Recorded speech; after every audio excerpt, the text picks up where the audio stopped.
We left off over here, Pasuk Dalet.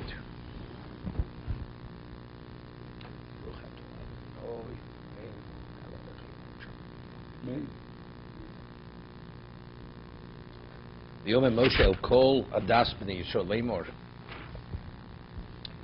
Zeh adov asher tzivo Hashem leimor. This is what Hashem has commanded you, saying,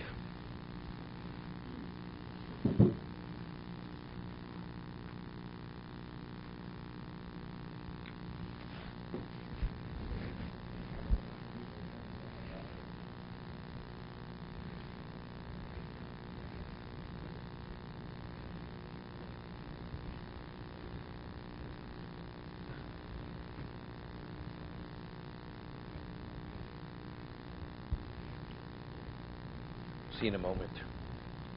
Chumi yitchem. Truma Hashem.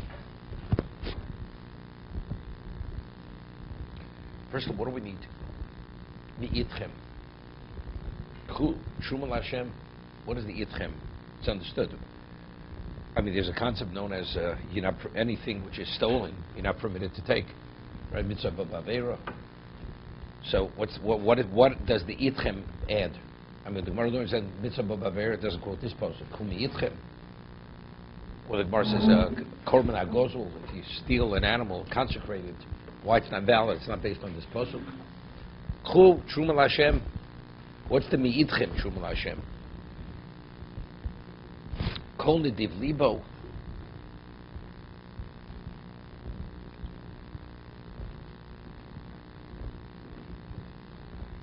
What about a person would encourage another person to give the material?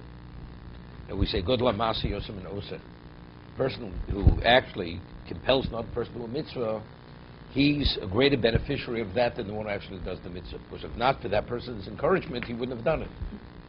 So therefore, the mitzvah, of course, the person who does the mitzvah receives full credit for it, but in terms of the value of the accomplishment, the one who encouraged the one to do it has greater schar than the one who actually did the mitzvah. So if I encourage another person to give to the Mishkan, but I personally don't give to the Mishkan, was I yotzei mechiyuv?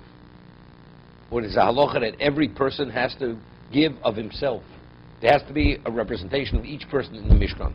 Like the Sipporno said at the beginning of Truma, normally when you want to build something, people donate money, you purchase whatever materials are needed. But in Mishkan, that wasn't the case. The Mishkan, the materials that were given, those materials had to be put into the Mishkan. Why? Because there has to be a representation of the people themselves. There's a direct link between the material and the person who gave the material. So therefore, it's chumi itchem, Truma Hashem. The Truma also, we're saying both. First, it's not going to l'masa yosem and osem. Secondly, it's mi'itchem. It has to come directly. The materials have to come from you. It's not something you purchase and then you provide whatever is needed. Truma Hashem. Kol nediv libo yiviyah is Chumash Hashem. What's the Chumash Hashem being repeated? Whoever has generosity, he will bring the Chumash Hashem. Right? Kol nediv libo yiviyah.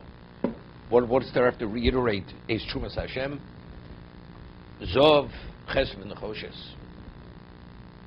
So we have this lengthy Orach Chaim HaKodesh over here. He explains what's the whole idea of Chumash Hashem. He refers to it as Dover Nelam. There's something which is obvious. You do something for the sake of mitzvah l'shma. But there's more than that. There's a more, and what determines the capacity of the action is the kavanah that you infuse in it. This is Truma Hashem. And if it's not Truma Hashem, it doesn't have the capacity to contain the Shekhinah within it. So you're verbalizing it, you're feeling it? No, it's feeling, it's feeling. You have to feel Feeling.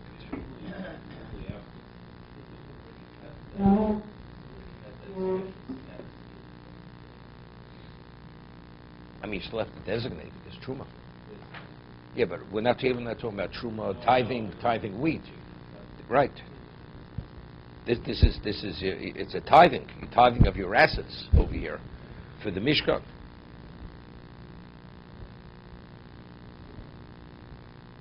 Okay? So the material Zov, Chesed, Nechoshes,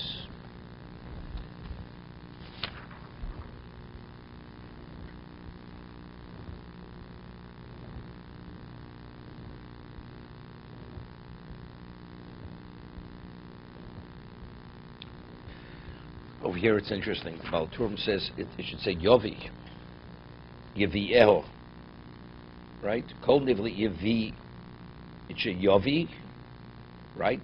Usually we always speak in the masculine, in the generic sense, right?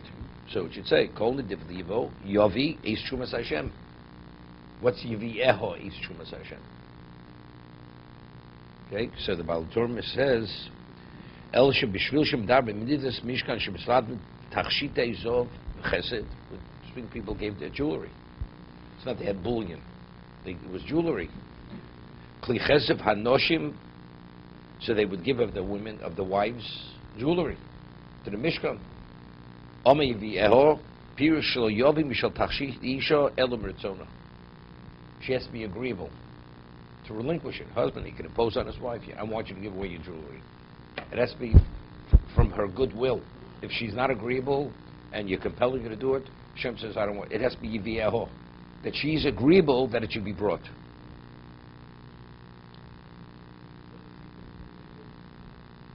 Even with the woman wasn't involved in the Eichel. The women wouldn't give it. So it's just, I mean, they need no tikkun. I mean, the men need the tikkun.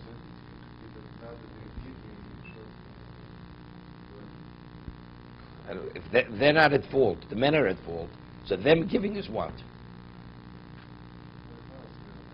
Yes, but what does that do with that? What does that do with anything? You know, somebody else has a debt and I pay his debt. So what does that show? Right, the one who's the debtor, he should pay the debt, because that tells him where you're at.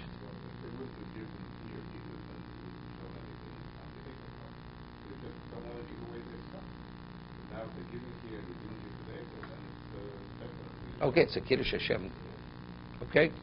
Yeah, but again, it's not because it's a tikkun. It's not a tikkun on their part.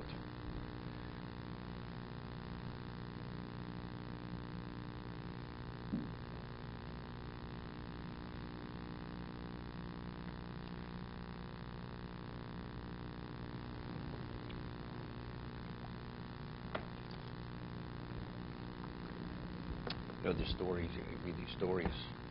Usually it's about some kind of Hasidic person, Rebbe, something, going back a few hundred years, maybe in the Ukraine or somewhere else. You know, there's a poor man came, and the person took his wife's candlesticks and gave it away. His wife comes home and says, "Where's my candlesticks?" Well, the poor man came to the door. You know, first of all, these stories are not simple, you know. But I'm just saying, it's not simple. You don't, something that's dear and special to your wife, you can't give it away. It's hers, you don't get it without her permission. Well, but you realize how important it was. HaKadosh Baruch Hu says, you know, Yiviyel. As important as the Mishkan is and that I should dwell in your midst, she has to be fully agreeable, you know, for this, to release her, what's special to her. Right? So the Torah is telling us, Yiviyel.